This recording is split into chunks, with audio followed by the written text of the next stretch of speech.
Baik, Assalamualaikum warahmatullahi wabarakatuh. Waalaikumsalam warahmatullahi wabarakatuh.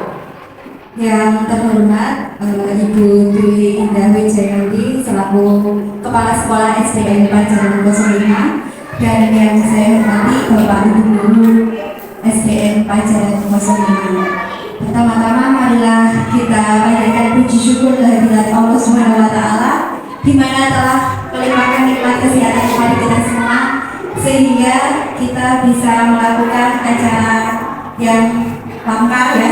Di sini adalah tentang diseminasi budaya positif. Tak lupa juga sholawat serta salam kita haturkan kepada Nabi Muhammad SAW, di mana kita nantikan syafaatnya di yaumul qiyamah. Allahumma amin. Yang pertama saya ucapkan terima kasih kepada Bu Linda yang sudah mengizinkan saya untuk menerapkan budaya positif atau menularkan diseminasi kepada Bapak Ibu guru semuanya yang telah saya dapat di CGP Angkatan 11 ini. Dan juga teman-teman semuanya, saya juga berterima kasih sudah meluangkan waktunya juga untuk mengikuti kegiatan ini. Untuk mengawali kegiatan hari ini, mohon untuk Pak Aziz dipimpin doa terlebih dahulu ya. Mari Bapak Ibu guru sebelum mulai pelajaran sebelum mulai kegiatan pada siang hari ini kita berdoa bersama, mudah-mudahan acara pada siang hari ini berjalan dengan lancar. Selamat mulai.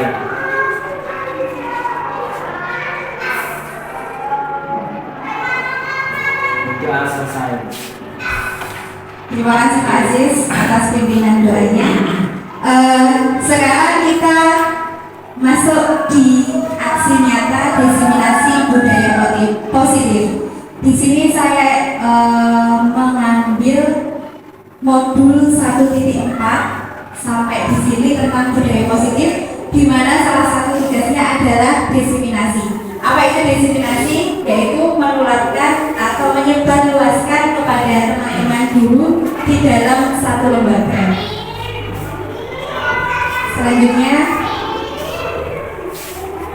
perkenalkan ya, nama saya Nini Gulawardari. Mungkin tidak perlu saya kenalkan karena udah kenal semuanya. Sebelum masuk ke budaya positif, yuk semuanya silakan senyum dulu sebelum detik. Kalau ini jam-jam rawan ya, apalagi banyak sekali Bapak Ibu guru yang sudah membuat soal yang berpuluh-puluh jadi sepadan. Silakan senyum dulu, wajah-wajah cantiknya. Ya, untuk kesempatan di forum diseminasi ini kita nanti harus saling menghargai setiap pendapat apapun, menjadi pendengar yang baik. Siapapun untuk berkesempatan berpendapat, fokus, jaga kebersihan dan berpartisipasi aktif. Semoga nanti bisa aktif semua. Insya Allah. Amin. Ada tambahan untuk kesepakatan ini? Tidak. Oh tidak. Pas. Lanjut. Ada pertanyaan tematik. Apakah Bapak Ibu setuju pemberian hukuman dapat mendisiplinkan siswa yang banyak sekali kita terapkan di lembaga kita? Setuju nggak? Setuju. Setuju? Ya. Yang kedua, pemberian hukuman seperti menulis banyak kali, tulis 50 kali, tulis 100 kali, ataupun membersihkan kelas ataupun halaman atau yang lainnya dapat membuat anak akan sadar kedisiplinan? Ya. Ada yang iya, ada yang tidak. Bismillah menjawab tidak. Terus yang ketiga, pemberian hadiah dapat memotivasi anak untuk belajar. Ya. Setuju. Kalau yang paling terakhir ini pasti setuju ya. Pemberian reward, pemberian sebuah motivasi bisa untuk meningkatkan anak termotivasi belajar.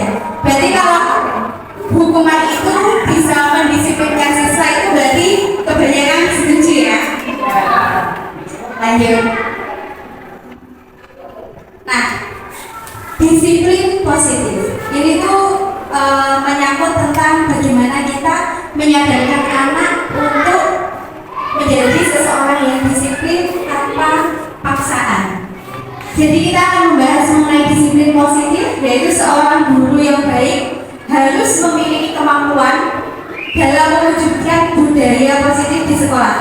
Budaya positif tersebut dapat dijalankan dengan menerapkan konsep-konsep yang ada seperti ini. Kita akan bahas satu-satu nanti. Yang pertama adalah disiplin positif, yang kedua motivasi perilaku manusia, yang ketiga keyakinan sekolah atau kelas, yang keempat kebutuhan dasar manusia, yang kelima posisi kontrol restitusi, dan yang keenam adalah segitiga restitusi. Kita akan bahas satu-satu kegiatan hari ini nanti. Yang pertama adalah disiplin positif. Disiplin positif itu merupakan suatu cara penerapan disiplin yang mengajarkan anak bertanggung jawab dan menumbuhkan kesadaran diri berdasarkan nilai-nilai kebajikan. Disiplin positif itu juga lebih ke arah ke disiplin diri yang dapat mengontrol diri dalam melakukan tindakan. Nah, untuk penerapan disiplin positif kita tidak boleh melupakan profil pelajar Pancasila yang biasanya kita menyanyikannya. Masih ingat Bapak Ibu? Gimana? Pelajar Pancasila beriman dan bertakwa pada Tuhan yang Esa dan berakhlak mulia, berkebinekaan global, gotong royong mandiri, kreatif dan bernalar kritis. Jadi 6 karakter itu kita haruskan tanamkan kepada siswa kita. Selanjutnya adalah 3 motivasi perilaku manusia.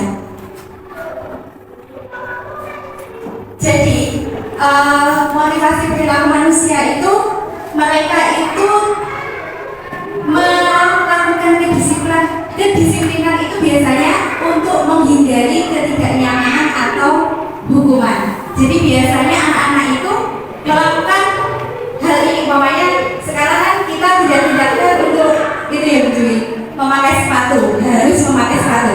Tapi biasanya itu anak-anak tidak dari dirinya sendiri, tapi dia itu paksaan karena akan hukuman. Itu adalah motivasi perilaku manusia. Jadi setiap manusia itu pasti mempunyai perilaku yang seperti itu. Ataupun kita juga tidak melakukan kedisiplinan karena kita takut akan hukuman, tidak kesadaran diri. Yang kedua, untuk mendapatkan imbalan atau penghargaan orang lain. Biasanya kan ada karakter gitu juga ya Bu. Ya. Kita melakukan kedisiplinan. Oh, aku tuh pengen dipuji, aku tuh pengen nomor 1 kayak gitu. Mungkin banyak sekali yang ada di lingkungan kita tuh seperti itu. Bahkan itu bukan di anak-anak saja, ya. Terus yang selanjutnya adalah untuk menjadi orang yang mereka inginkan dan menghargai diri sendiri dengan nilai-nilai yang mereka percaya. Nah, untuk yang ketiga ini adalah yang positif. Ini adalah yang dari dirinya sendiri. Kira-kira dari yang ketiga ini yang harus kita tanamkan ke anak-anak yang mana? Yang nomor 1, nomor 2, atau nomor 3? Iya. Seharusnya nomor 3, yaitu kita menanamkan kedisiplinan ke anak-anak untuk kesadarannya. Dia tuh udah sadar sendirinya, tidak takut hukuman, juga tidak mengharapkan imbalan. Jadi harus ada di karakter anak tersebut.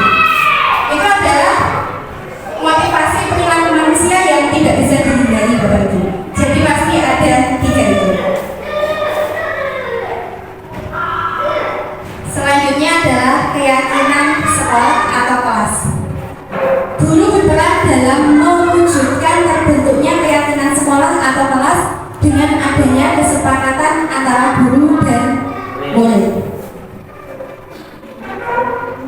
Terus keyakinan sekolah atau kelas berupa pernyataan-pernyataan universal yang mudah diingat dan dipahami dan harus diterapkan di lingkungan sekolah. Ya, ini contoh dari keyakinan kelas. Setiap anggota kelompok itu harus belajar senang. Jadi gini Bapak Ibu, kalau kita ingin menerapkan kedisiplinan kepada anak-anak, kita ajak anak-anak untuk membuat peraturan itu. Jadi yang membuat peraturan itu bukan gurunya sendiri. Kamu harus ini, kamu harus ini. Tapi kita harus memulai kesepakatan. Itu adalah yang saya dapat di CGB itu. Kalau membuat peraturan kita harus melibatkan anak-anak. Setuju nggak sih kalau kita tuh kayak gini? Seumpama setuju nggak kalau tidak mengerjakan PR itu hukumannya apa? Kayak gitu kita harus melakukan kesepakatan dulu. Jadi anak-anak itu biar tahu apa yang akan mereka lakukan. Oh kalau aku kayak gini tuh, aku tuh udah punya kesepakatan sama guruku, konsekuensinya seperti ini. Jadi tidak langsung dihukum, tidak langsung apalagi maaf ya menggunakan kata-kata kasar. Ini tau kayak gitu. Tapi memang itu susah sekali untuk diterapkan, apalagi dengan jumlah siswa yang sangat banyak sekali, yang beraneka ragam sekali. Tapi sebisa mungkin kita bisa meminimalisir itu dengan membuat keyakinan kelas terlebih dahulu. Adakah Bapak Ibu yang sudah membuat keyakinan kelas di kelasnya? Sudah ya. Ini contohnya begini. Di keyakinan kelasnya begini apa yang sudah disepakati oleh anak-anak? Apakah ya Disiplin dalam belajar. oh gimana begini? Disiplin dalam belajar. Ya, itu udah disepakati anak-anak ya. Harus disiplin dalam belajar. Ini tentang kebersihan kelas. Menjaga kebersihan kelas. Ya, menjaga kebersihan kelas. Bertanggung jawab mengerjakan tugas. Bertanggung jawab mengerjakan tugas. Tepuk tangan buat Bu Yeni. Karena sudah memulai kesepakatan kelas dengan anak-anak. Jadi anak-anak nanti tahu konsekuensinya apa ketika dia melanggar hal itu. Tanpa kita memberikan hukuman, dia udah tahu apa yang harus dia lakukan. Seperti itu. Lanjut tentang kebutuhan dasar manusia. Jadi setiap manusia itu mempunyai kebutuhan dasar, yaitu ketika seorang murid melakukan sesuatu perbuatan yang bertentangan dengan nilai-nilai kebajikan atau melanggar, sebenarnya dikatakan mereka gagal memenuhi kebutuhan dasar mereka. Jadi anak-anak itu melakukan tindakan yang tidak disiplin itu karena memang mereka itu gagal memenuhi kebutuhan dasar mereka. Nah, kebutuhan dasar itu ada apa aja? Yang pertama adalah bertahan hidup. Jadi setiap orang manusia itu kebutuhan dasarnya adalah bertahan hidup. Tidak anak-anak saja, tapi kita semuanya manusia. Yang kedua adalah mendapatkan kasih sayang dan merasa diterima. Yang ketiga adalah penguasaan. Yang keempat kebebasan. Dan yang kelima adalah kesenangan. Itu kebutuhan dasar yang harus dimiliki oleh anak-anak ataupun manusia. Semua manusia mempunyai kelima-lima kebutuhan dasar itu yang tidak bisa dipungkiri. Di sini ada contoh studi kasus ya. Ibu Sulaika, guruan kelas 9H sedang bingung menghadapi ulah salah satu murid di kelasnya, yaitu dia bernama Tommy. Beberapa anak telah mengeluhkan Tommy yang seringkali meminta bekal makan siang mereka dengan terpaksa, dengan secara paksa. Jika Anda menghadapi situasi seperti Ibu Sulaika, apa yang akan Anda lakukan? Menurut Anda, kira-kira apa alasan Tommy melakukan hal itu? Kira-kira apa alasan Tommy melakukan hal itu? Apakah dia tidak membawa bekal? Bisa jadi. Apakah dia ingin mau temannya? Bisa jadi. Kita ya, alasan Tommy yang pertama itu tentang bertahan hidup, yaitu bekal makan siang. Maka kebutuhan dasar yang sedang berusaha dipenuhi oleh Tommy adalah kebutuhan untuk bertahan hidup. Jadi dia melakukan itu ada alasannya, karena dia ingin bertahan hidup, karena dia merasa dia lapar. Itu adalah alasan yang pertama. Alasan yang kedua, karena dia merasa senang jika temannya memperhatikan dia. Jadi itu ada perhatian. Ketika temannya melaporkan tindakannya itu pada gurunya dan gurunya memberitahu orang tuanya, sehingga orang tuanya jadi memperhatikan dia. Kayak nyeneni, menegur itu kan sama saja, oh aku tuh diperhatikan. Jadi dia tuh memenuhi kebutuhannya akan kasih sayang dan rasa diterima. Biasanya anak-anak kalau dicuekin kan malah bingung ya, bingung, tapi dia itu ingin rasa sayang dan rasa diterima. Itu alasan keduanya. Alasan ketiganya karena temannya jadi takut dengan dia dan menuruti keinginannya. Maka sebetulnya Tommy sedang berusaha memenuhi kebutuhannya. Kebutuhan dasarnya adalah kekuasaan, ya. Jadi ada kebutuhan dasar anak-anak ini ingin menguasai kekuasaan. Itu kebutuhan dasar manusia yang pengen mengatur orang lain, pengen semuanya unggul lah dari dia. Jadi dia itu lagi memenuhi kebutuhannya dari kekuasaan tadi. Dan alasan keempatnya karena dia merasa bosan dengan bekal makanan yang dibawakan ibunya dari rumah. Karena ibunya selalu membawakan bekal yang sama. Jadi lauknya ibu-ibu ya. Jadi ini bosan pengen masaknya gorengan cane. Nah itu dia membawakan rasa kebebasan. Aku tuh pengen bawa orang seksual ini. Jadi dia tuh nggak terdiatur oleh orang tuanya. Kok maafnya ikut kiai. Jadi dia tuh pengen memenuhi kebutuhan kebebasannya. Yang terakhir, karena ia melakukan iseng aja dan dia menikmati ekspresi wajah teman-temannya yang kesal. Ada nggak kayak gitu? Jadi iya, anak-anak tuh seneng kalau ingetin wajah wajahnya nangis, kesal, terus pikir lagi kayak gitu. Berarti dia itu sedang memenuhi kebutuhan kesenangannya.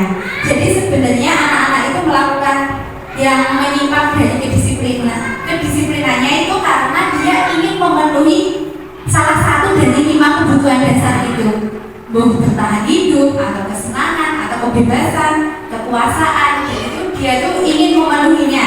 Jadi hasilnya dia tuh di situ pengen dipenuhi. Jadi akhirnya dia melakukan hal-hal yang menyimpang. Nah, di sini posisi kontrol restitusi. Di sini lebih ke posisinya guru itu ya. Kalau menemui hal-hal seperti itu tuh harusnya posisinya guru itu di mana? Apakah sebagai penghukum, guru sebagai pembuat merasa bersalah, guru sebagai teman, guru sebagai pemantau, atau guru sebagai manajer? Kalau penghukum setuju nggak? Ya. Kalau guru sebagai pembuat merasa bersalah? Tidak. Guru sebagai teman? Ya. Guru sebagai pemantau? Ya. Guru sebagai manajer? Ya. Ya. Jadi kalau yang paling tepat sebagai penghukum ya. Adakah kita yang menerapkan penghukum? Ya. Ya.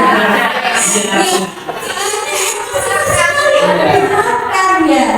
Bahkan mungkin saya baru mengetahuinya ketika latihan CDP ini ternyata penghukum itu efeknya iya seperti ini.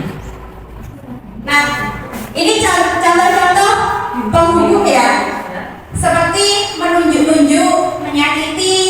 Kalau kamu tidak melakukannya, awas ya, kayak gitu. Itu adalah kayak ancaman. Itu menghukum kepada anak-anak. Terus harusnya selanjutnya adalah membuat rasa bersalah. Itu kayak kata-katanya seperti seharusnya kamu begini, ibu kecewa sama kamu, itu merasa bersalah, membuat rasa bersalah. Yang selanjutnya itu sebagai teman, yaitu contoh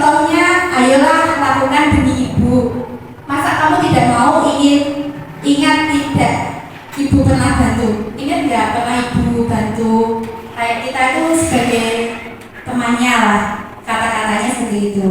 Kalau sebagai pemantau itu menanyakan dia apa sih peraturannya.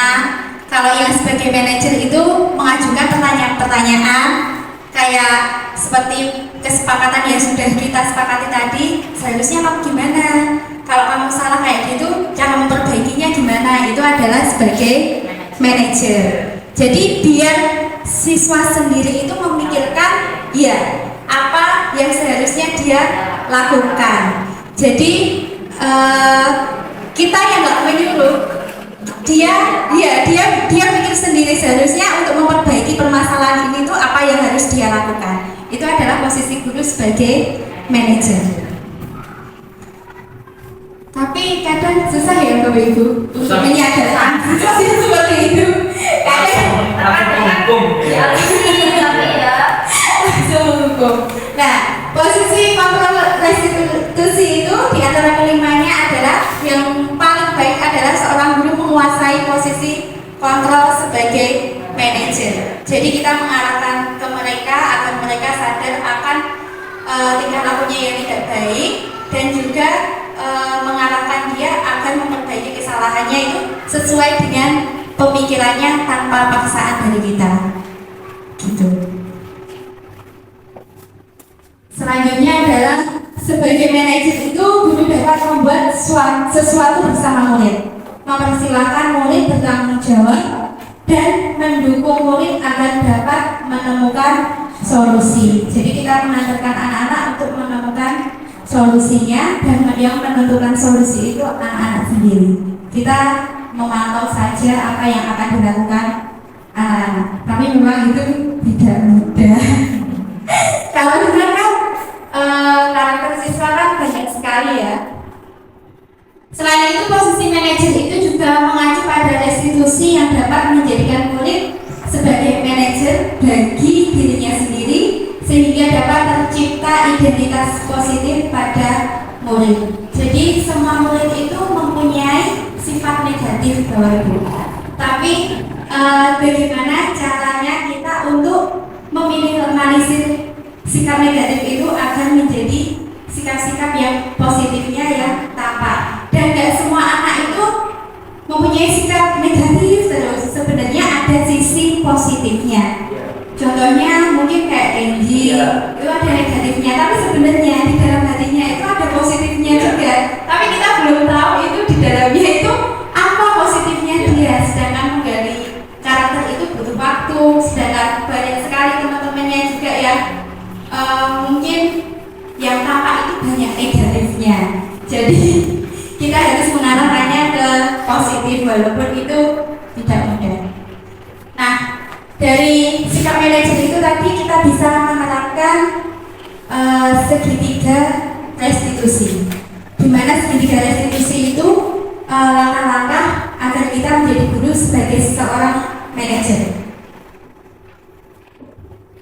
Dalam tahapan segitiga restitusi itu adalah menstabilkan identitas, validasi tindakan yang salah, dan menanyakan keyakinan. Ya, menstabilkan identitas itu contohnya seperti menanyakan, kamu tahu nggak Bu Neni panggil tadi ngapain, kenapa?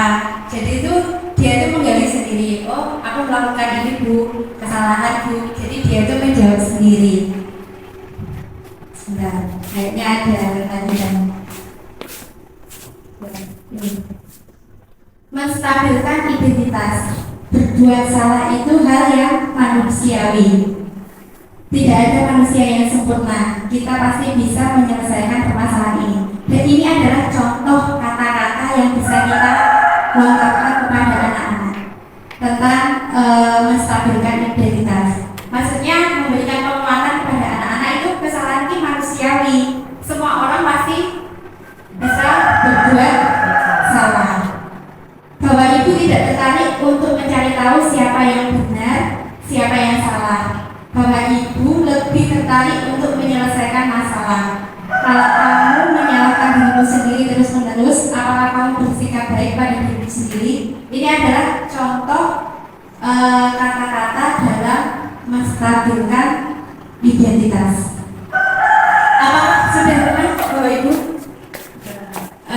menanyakan pertanyaan ketika anak-anak memberikan penguatan-penguatan kepada anak-anak kalau kesalahan itu suatu hal yang manusiawi? Belum. Dan kira-kira bayangannya anak-anak tambah bijak nggak? Kadang itu ada yang berpikir kayak gitu juga. Terus akhirnya berbuat, mereka bisa menjawab perbuatan salah memanusiawi Bu. Jadinya kan tapi ini untuk mengarahkan anak ke lebih baik lagi Bapak Ibu. Yang kedua adalah validasi tindakan yang salah.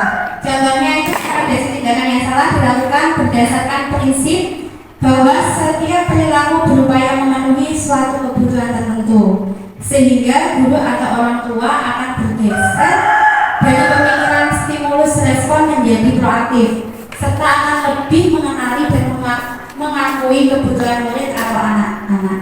Jadi bisa ditanyakan alasan kamu itu kenapa sih kok melakukan kayak gini, dia bisa menjawabnya. Mungkin ada alasan-alasan tertentu. Kalau biasanya kelas 6 kan Bu Dewi saya tanya kenapa alasannya kok nggak pakai sepatu, karena sumuk Bu kakinya. Akhirnya kan di dalam kelas dia nggak nyaman karena sumuk karena itu. Jadi itu dia tuh punya alasan tertentu untuk melakukan hal tersebut. Itu adalah validasi tindakan salah. Kita menanyakan kepada anak kenapa alasannya kok bisa melakukan hal itu. Terus ini adalah contoh dari validasi tindakan yang salah. Kamu pasti punya alasan mengapa melakukannya. Itu contoh kata-katanya. Terus apa yang penting bagi kamu? Terus kamu boleh tetap berusaha menjaga sikap itu, tapi tambahkan sikap lain yang baru. Selanjutnya, maukah kamu belajar cara lain untuk mendapat yang kamu butuhkan tanpa harus memukul? Jadi menanyakan apa sih alasan-alasannya mengapa berbuat seperti itu, sama mengarahkan untuk bisa berbuat yang lainnya yang lebih baik daripada yang ini. Yang terakhir itu adalah menanyakan keyakinan.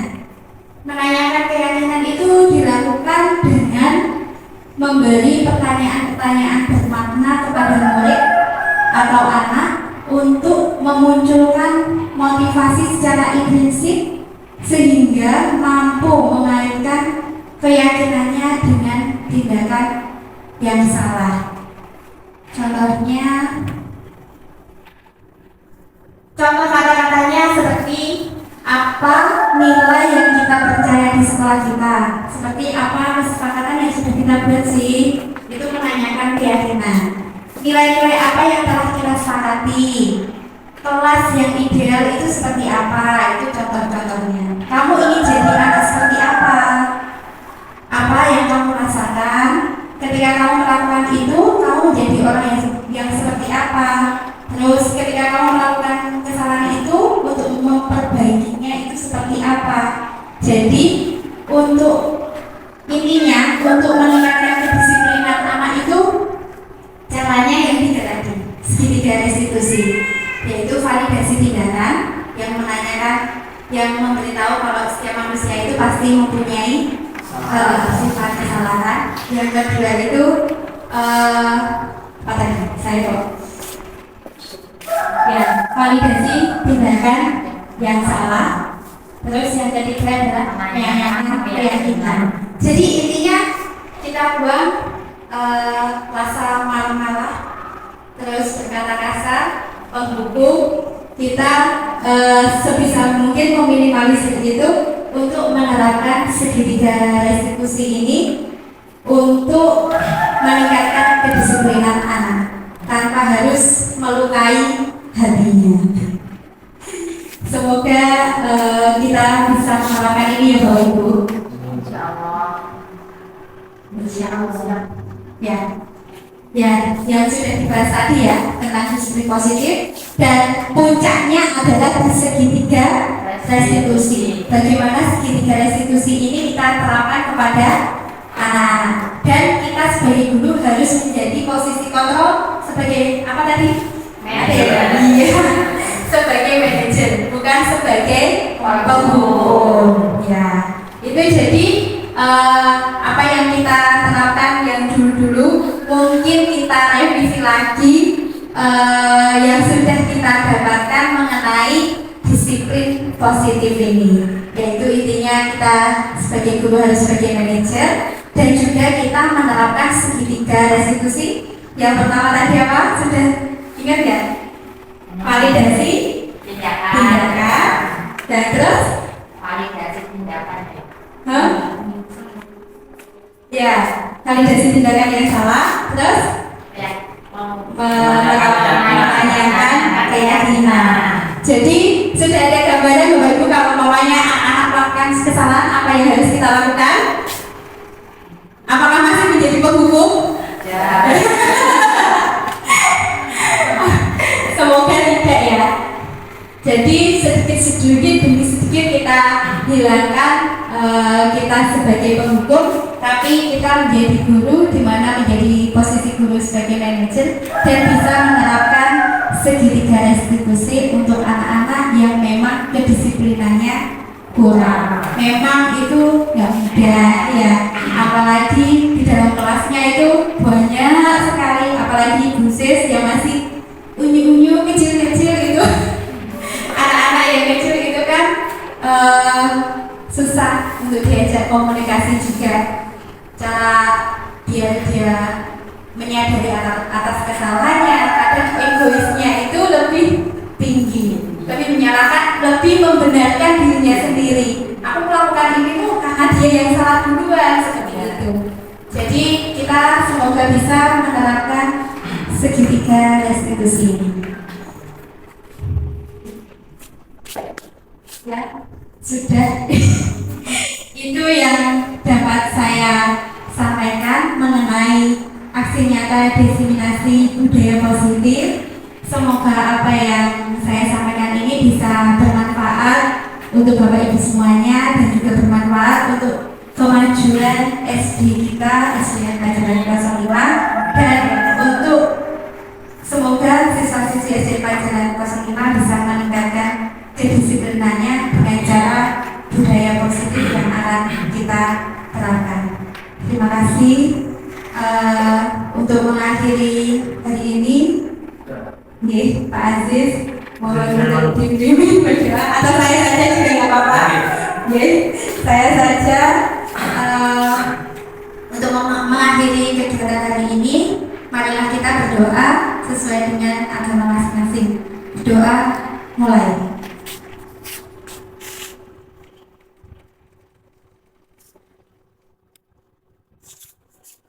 Berdoa selesai. Terima kasih Bapak Ibu Guru, Ibu Dwi atas waktunya. Wassalamualaikum warahmatullahi wabarakatuh.